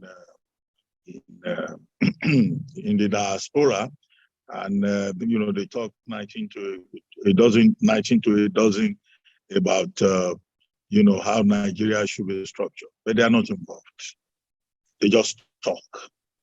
And in the political arena, you have to be involved. And he also made the point that it's not enough for you to just say you have a voter's card. And it's also, again, on that score, very right. And many Nigerians who take the voter's card, how many of them actually go out to vote? I mean, voter turnout has been a big problem in Nigeria in many elections, particularly since 1999. People collect voters' cards. The elites, these same elites, most of the people on this forum who are living in Nigeria, when it is election time, some of them have already bought tickets. They travel abroad because they want to monitor the situation in the country. They don't want to be affected by any form of crisis in Nigeria. After the election, they come back. After going to hide in England and not voting and all of that, and they come back and they will be the most vocal because, it's a privileged class. So Olumide is right. If you want Nigeria to change, then get involved in it. Get involved. Don't leave it to thugs. Don't leave it to illiterates. And the only way you can be involved in the selection process, the only way your vote can count is if you are involved as a participant at one level, and also as a voter on election day, and then as an advocate for the credibility of the process. He says he's a political candidate or a likely political candidate for one of the political parties. Well, that's good. We should all get involved. As I said earlier, as technocrats, we should not leave the field to other people. He also talked about structures in reference to Mr. Agbaje's comment about structures. Look, the thing is that anybody who has been involved in active politics will realize that these structures are not necessarily in the hands of good people. Look, I've been involved in partisan election in this country. Some of the people who control those structures, they are illiterates. They don't go to school. But if you don't engage them, you are going nowhere. Nobody will even grant you audience. Can you have a rally without local structures? In some towns in this country, the people who run the structure in the town, they are touts. If you don't take permission from them, you cannot go to any part of the town to campaign. And that was what I meant when I was saying Mr. Agbaje, who is more experienced in these matters, knows what is going on. So it is thugs and touts who determine the electoral process. You don't give them money. Go and hide somewhere and say you want to campaign. They will come there and beat all of you up and drive you away. So when we compare what goes on in Nigeria with other parts of the world, we also must be mindful of the kind of realistic situation that we face. Ms. Kufo raised the point about education. Our literacy rate at the time was 40%, and literacy rate now 60%. That literacy rate of 40% is better than the literacy rate of 60% that we have today. Don't let's argue about the correctness of the qualification, or whether the measurement of qualification should be a single foreign language. My point is, look, if we're running a country on the basis of the language of competition, we don't need to argue about that. She talked about functional illiteracy. How do we improve the literacy rate? That's back to my point about investment in education. This year alone, over 600 schools, or rather in 2021, over 600 schools were shut down in the northwest and the northeastern part of the country. Many of those kids are not going to go back to school. They will end up as the functional illiterates that Ms. Kofo talked about. And they may end up being of no use to Nigeria, simply because of security challenges, simply because of banditry, terrorism, kidnapping. So how do we build a country where the young population, the youths, referred to earlier by Chikadi, can flourish and realize their talent? And when we talk about education, no, please, I don't want to be misunderstood. I'm not talking about people reaching up to PhD level. Everybody getting a PhD and acquiring more certificates like Reuben Abati. They tried it in Mexico. In Mexico in the 90s, they had, a series of presidents, because this whole issue about education also came up. And we had in that country Carlos Salinas, who had a PhD. We had Ernesto Cedillo, who had a PhD. We had Enrico Nieto, who had a PhD. Okay, they couldn't make a difference. About two of them were PhD economics and all of that. It didn't quite make a difference. So the qualification is important, yes, but it is more than that. Okay? It's more than education. The man who is going to lead a community like ours must also be a good person, must also have a good heart, must also be a patriot, must also be a man who understands the issues. I tell people you can have a PhD and be an idiot. I've seen many PhDs that I will not spend 30 minutes with, because I think, I don't know how they got their PhDs. There are professors who are imbeciles. So I get your point when you talk about functional illiteracy. It's not about, certificates. It's about the quality of the person. But for us to get those quality persons, we have to focus on the leadership recruitment process. We have to subject the people who want to lead us, who want positions of leadership in Nigeria, to a more rigorous assessment. Not that I will go on the streets of Abeokuta, I'm campaigning, and I'm giving them flyers, I'm giving them exercise books, and they will say, who is this one? Just give us money. And if tomorrow another person comes with a higher package, more money, they will collect it, and they will not vote for you. They say his grammar is too much. Is it grammar we will chop? That's part of the problem. And when people are saying what is the way forward, what is the way forward? No, it's not a problem for the theorists alone. It's a problem for all of us. And people in diaspora, they are saying, okay, they are living in a country where things are better and all of that. Okay, how do we transform Nigeria so that it will look like the diaspora that many of you have escaped to? Because some of you say because of electricity, because of good roads. We want regular electricity in Nigeria too. We want good roads. Can all of us just work together and try to make a difference?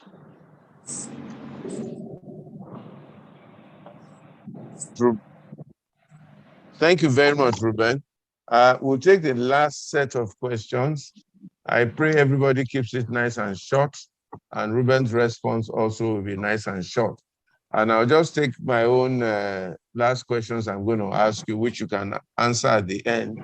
And that simply is, number one, who are you going to vote for among the people that seem to be showing themselves, and even among the people that have not shown themselves, who would you recommend to be president of Nigeria? And I'd like you to recommend like 2 or 3 or 4 people. Please make sure you put my name among them. I have one question for Reuben. I will take your question.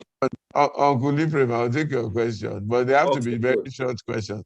Then the second one, really, Reuben, seriously, is if you were president of Nigeria, what you would do. But then so many people want to ask you a question. I don't know how we're going to do it. If they all promise to keep it to 30 seconds each, I will take all of them.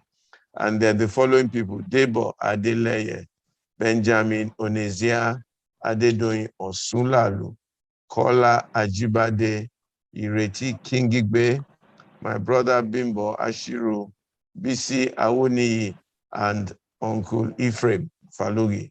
They all have questions. So if they cannot keep it to one question each, 30 seconds on the dot, then I will take all of them. If it starts being long-winded, I'm going to cut in and stop because we're running, or we have run out of time. And then I'll ask Sonny and Ebi, my co-presenter, to then round up and get Reuben to answer all these questions. So Debo, 30 seconds, please. All right. Thank you very much, Pastor Ito and Dr. Reuben, for this platform. I have two questions and I'll keep it within 30 seconds. So the first question is, how can churches and other religious institutions leverage on the large followership they have such that they can use that kind of structure to drive change? I want Dr. Reuben to answer that question. Then secondly, what's the most effective way for diasporans to get involved? We really want to get involved. We want to be a part of the change, but how can we do that from our respective locations? Thank you. Thank you very much, and thank you for sticking to your promise. Benjamin, I think we have a good Nigerian who just kept it to 30 seconds. Please. Good evening, Pastor. Yeah. And good evening, Dr. Abati. Just one question. You're a deputy governorship candidate in 2019 for Ogun State. And will you be contesting in 2023? Thank you very much, sir.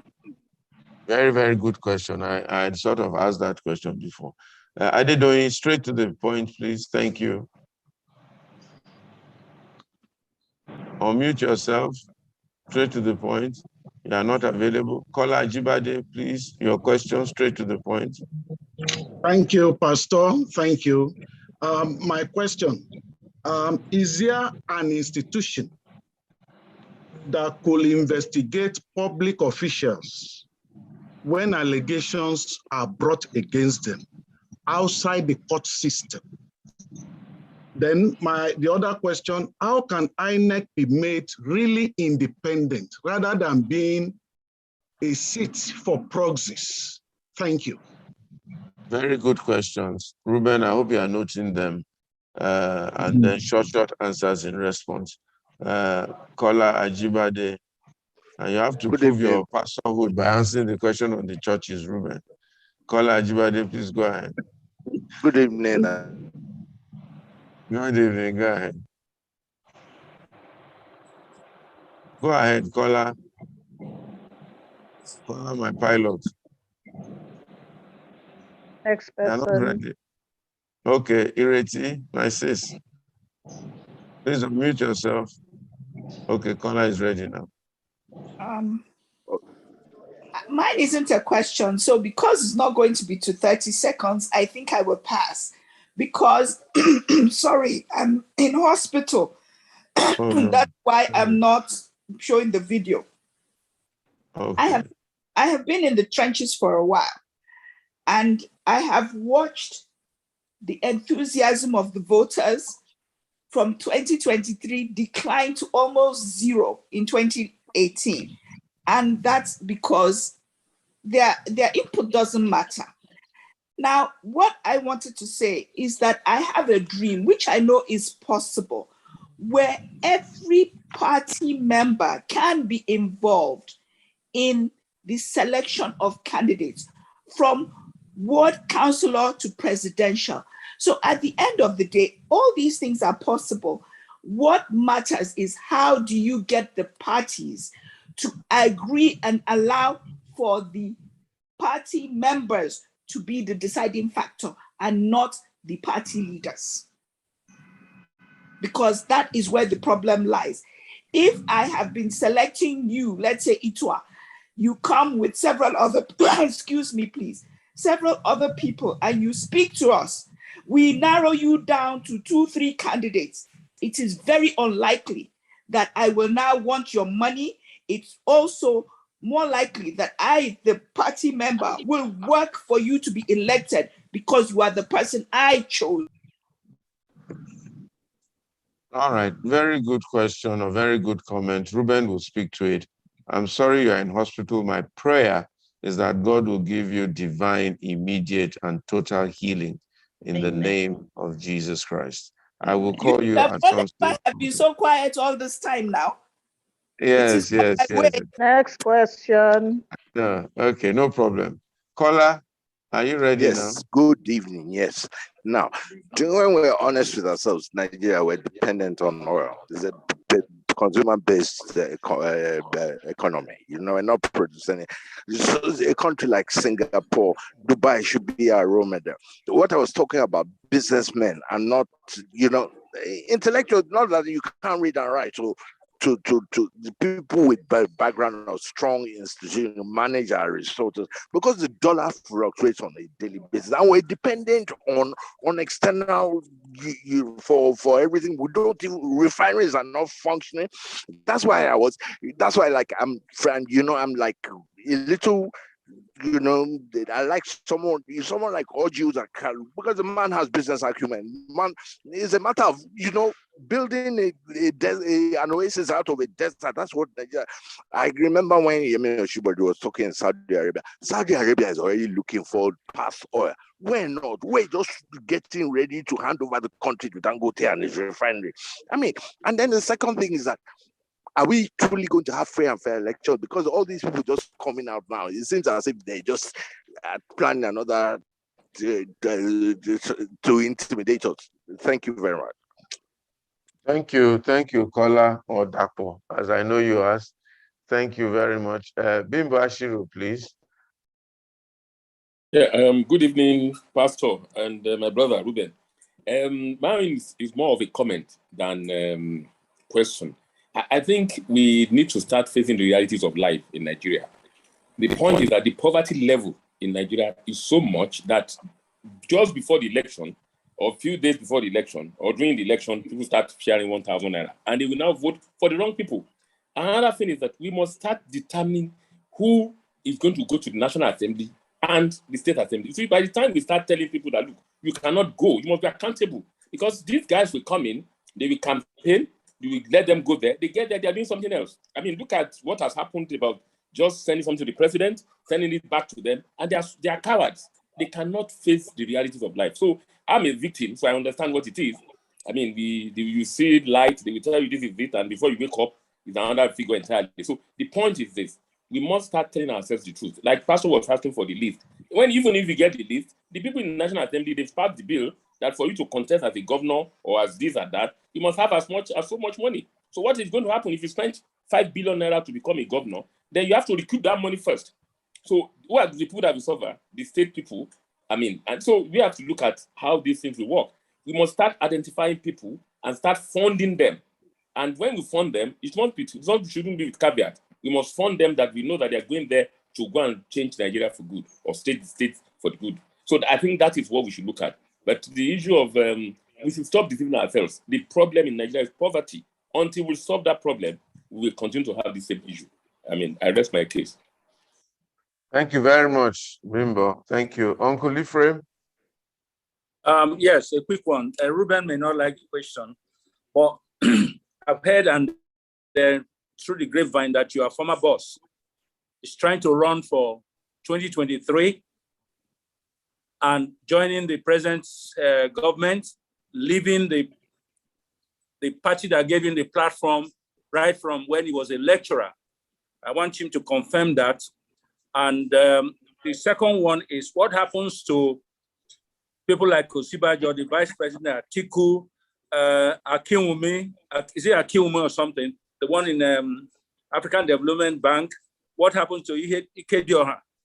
Can these people, Onyeka when Reuben Abati himself, to run for presidency for this country? You, Pastor Ito, are the same thing. Why can't you run? The problem is people like Tinubu will not allow the young men of this nation to run for office because they have all the structures. He has $1 billion vans. He says he's 69. All indication Tinubu is 82. So why are people not stopping him? He has so much money. He has enormous funds to deal with this situation. So where are the young ones going to come in? Those are my few of my questions. Thank you very much, Reuben. Thank God those questions are for you, not for me. But Uncle Ephraim, I've told you that if you are ready to support us, we are ready to chest out. But you have to be behind us like an Iroko tree, okay? And bring out your own bullion van too. And let's just do this thing together. Pastor, Uncle Ephraim is his friend now. You shouldn't be. Your Uncle Ephraim should know. Uncle Ephraim is the friend to the person he's asking about. You should know. Good luck, Jonathan. Tinubu. You should know. He's your friend. You should go and ask him. Don't put Reuben in problem. Who? He says Jonathan is your friend. Reuben's former boss. He's your friend. Reuben's former boss. Well, okay. I asked that question because I believe he has done a good job. Let him stay respectable in the whole world. But from all indication, we've heard that he's going to the present, he has even signed a deal. I don't know, Reuben should be in a position.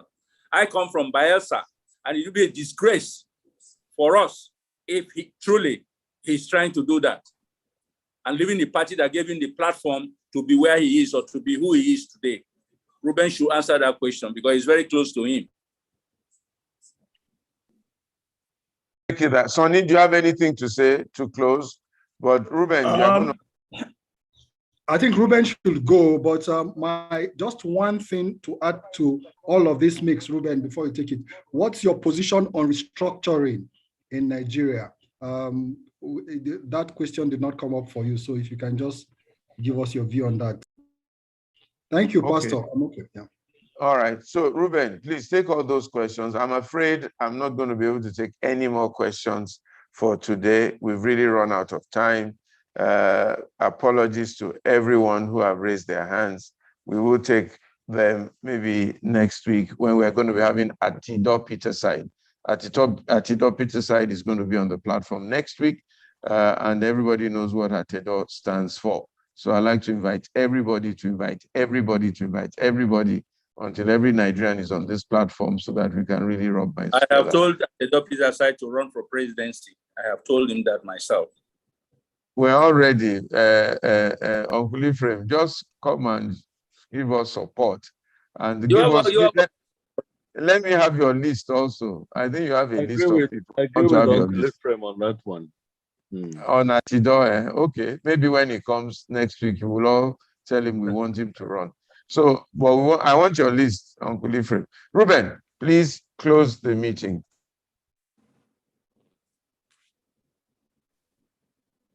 Unmute yourself, Reuben. Unmute yourself. Unmute yourself. Unmute yourself.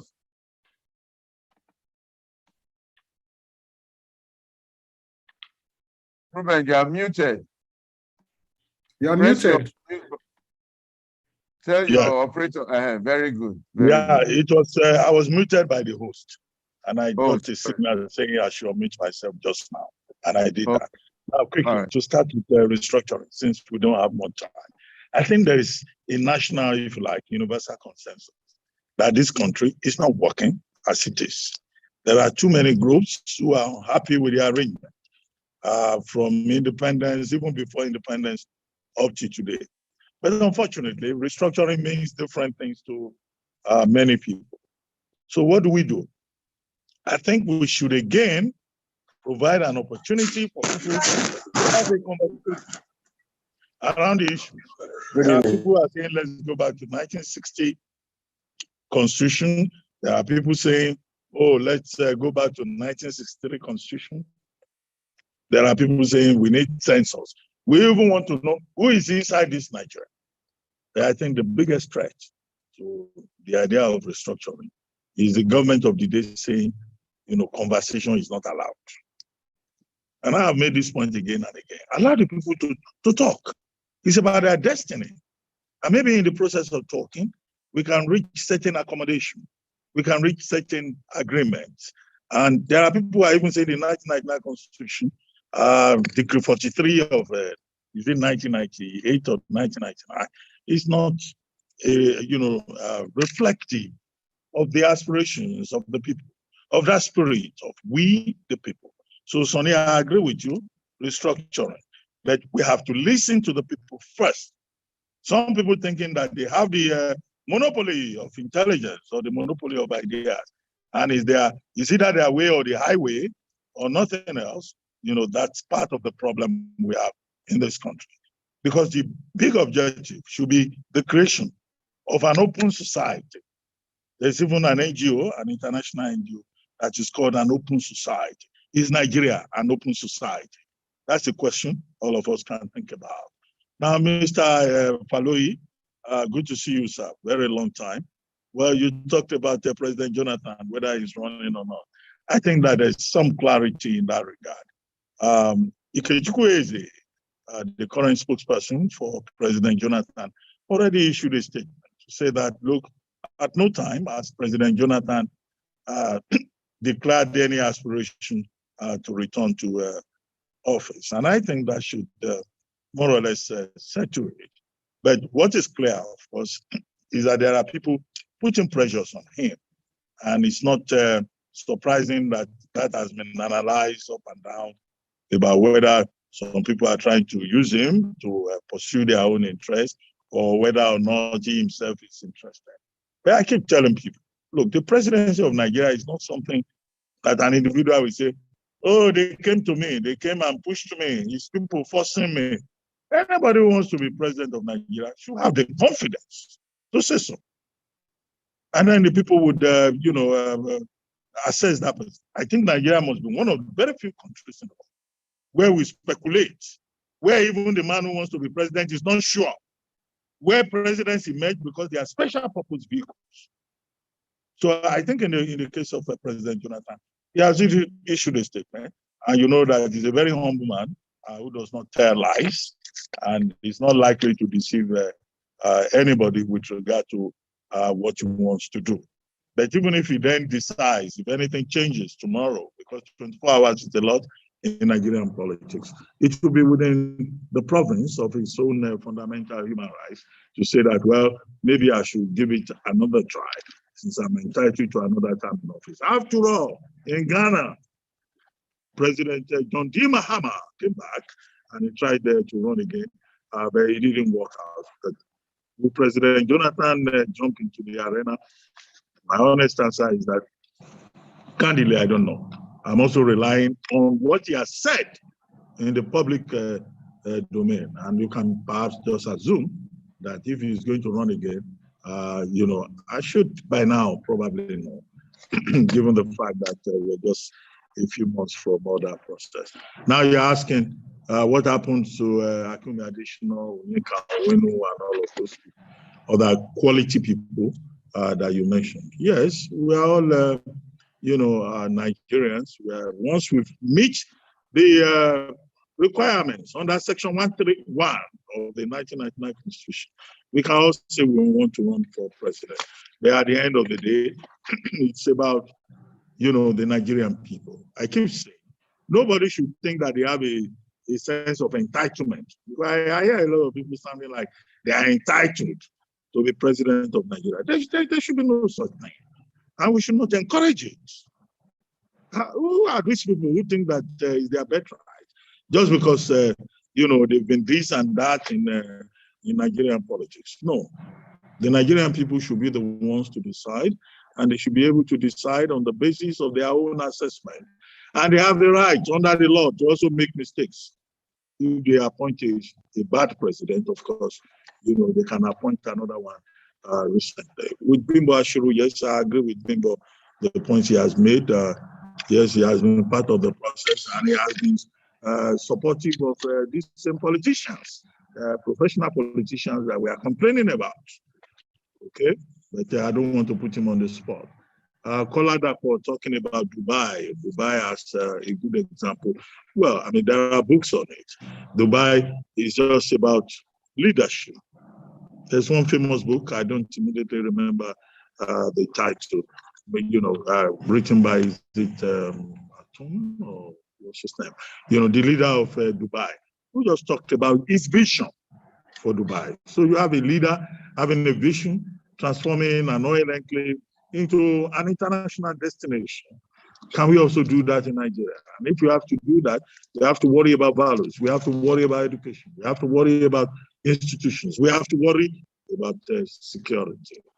Mrs. Kingibe talked about the enthusiasm of the voters declining if their votes don't count.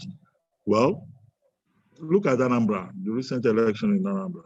People didn't come out because they were worried about security. The whole challenge in that regard is just to provide an enabling environment. And the people who control the instruments of coercion, the forces of control in the state, we just deploy them in a humane manner and also ensure that they do justice and that they are fair to all parties concerned. And I'm taking that from one of the cardinal rules of Rotary. Are we fair to all parties concerned in Nigeria? I do not think so. Mrs. Kingibe raised a very important point about internal democracy in the political parties. After the 2019 general elections, that was one of the issues that Professor Yakubu Mahmoud of INEC brought up, that these parties should ensure internal democracy. And at the moment, we have these debates between the Senate and the House of Representatives about whether consensus is possible or whether direct or indirect primaries and all of that. The whole point, as Mrs. Kingibe put up her fingers on it, is about internal democracy so that party members can have a sense of belonging. Mr. Adedoyin has a question about whether there is an institution that could investigate an individual when charges are made against them. Okay, that's why we have the ICPC. That's why we have the EFCC. And the only thing we can say is that, look, those institutions, while they are useful, based on the protestations and their creation subsequently by the Obasanjo government and subsequent governments, by the Financial Action Task Force based in Paris, should desist from media by trial. In Nigeria, Nigerians believe the worst about public officials. Even when it is an allegation, people were already convicted. We need to pay attention to that. And then how can INEC be independent? Well, INEC can be independent if the board of INEC perhaps is not appointed by people with partisan interests. And if INEC is given, the powers, the strength, the resources to be able to operate. But if you have a situation, as we have witnessed recently, where the ruling government, the sitting government, insists on appointing people onto the board of INEC, well, then there are contradictions there. So, independent National Electoral Commission, that independent was not there before, but we put it there at some point in history, and that has been the major problem with that electoral commission. Will I be contesting in 2023? Benjamin asked. Well, I don't know yet. Okay, if I want to play the Nigerian game, I'll say, oh, if my people call me. Because everybody these days they call them, people are pressurizing them. People don't have the confidence to say, I'm interested in this position and I want to run for it. And that's part of the problem we have. People should stop forcing people to come and occupy leadership positions. If a man is not interested, if he has not shown interest, leave him alone. Allow the people who are interested to be the ones that will come to the place. But I can tell you straight ahead that in Ogun State, we have a very problematic situation at the moment in the two leading political parties. Do I want to get involved in that chaos? Well, I'm not too sure that I want to get involved in that chaos. But I hope that things will improve for the better in the state, and maybe there will be an open space for people who are interested to say, well, the situation is not so bad after all. Even if we don't win, we can make an effort. Now, Debo, who was the first person, asked two questions. He talked about how can churches and other institutions leverage to help drive the change process. Well, I think the church also needs to look inwards.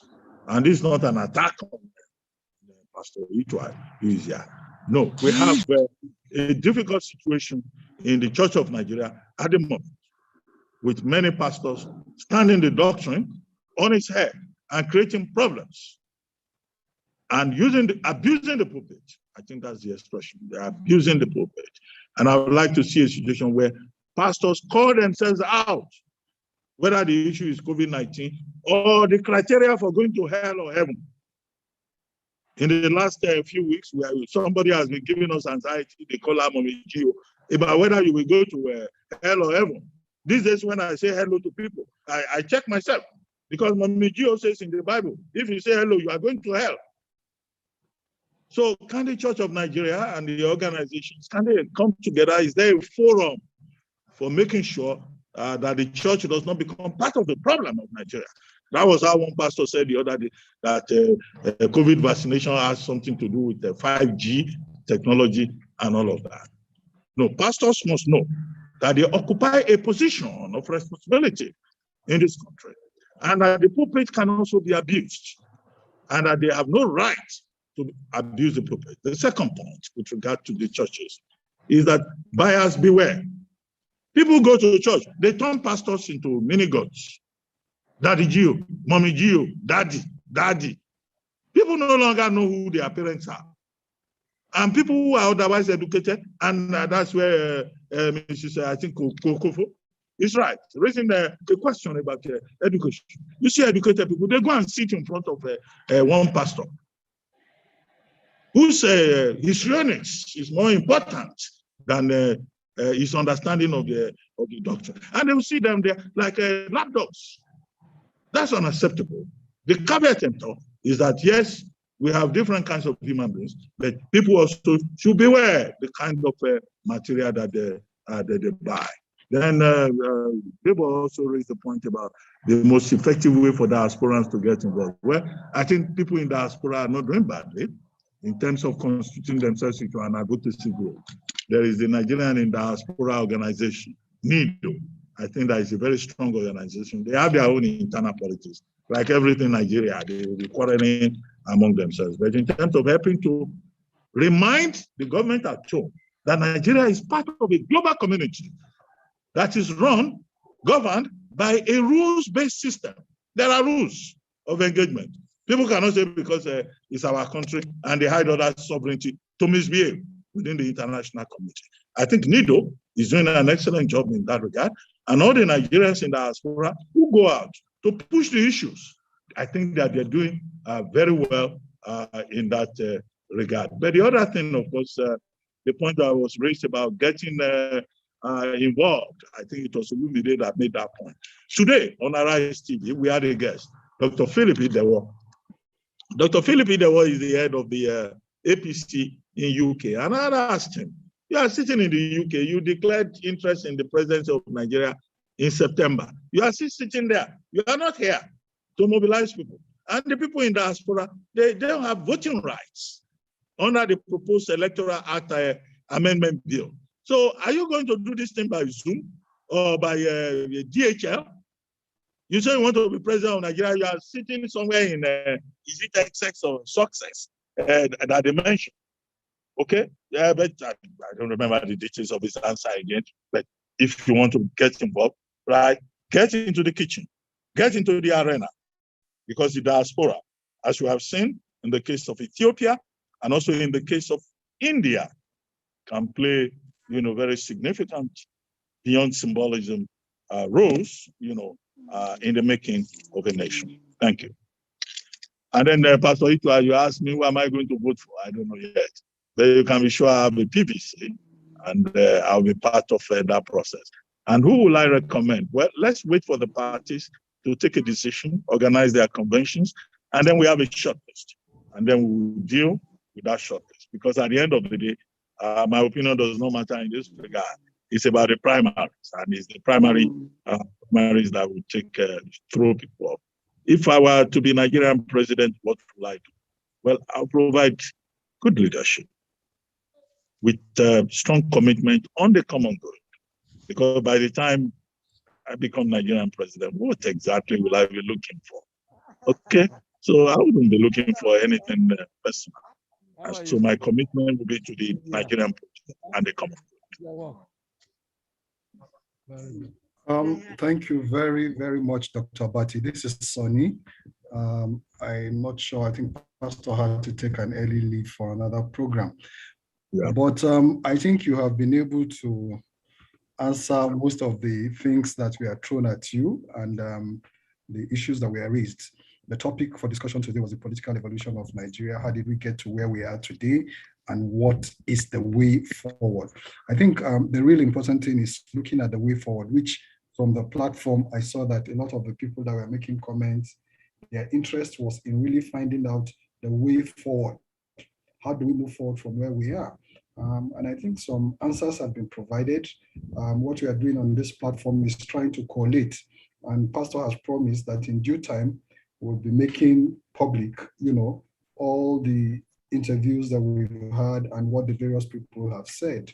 And so today, again, we have added another rich body of knowledge to all the speakers that we've had in times past. Dr. Abati has done justice to this.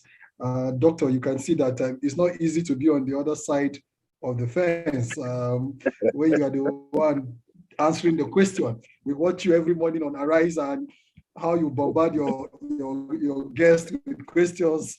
But sometimes when you're on the other side, yeah, but that's what it is. And thank you for keeping your cool and answering most of the questions. And we want to thank everyone that have taken time out of their schedule today to be on this platform. We really appreciate the time that you have taken to spend the time. We hope you were enriched in knowledge by what Dr. Abati had to say and all the various contributions. We look forward to seeing you again next week, Thursday at 5 p.m. when we'll be having a Tedo Peterside. Thank you very much. Enjoy the rest of your evening and indeed the rest of your week going ahead. Dr. Abati, thank you very much once again for coming on this platform. We appreciate you very well. Thank you, Sonny. Thank you, everyone.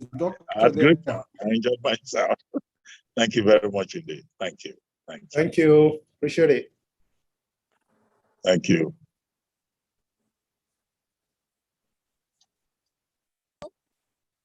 Dr. Abati, thank you very much.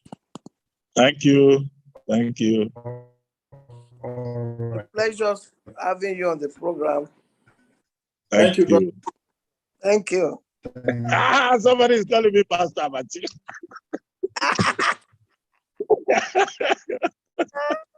Okay, thank you.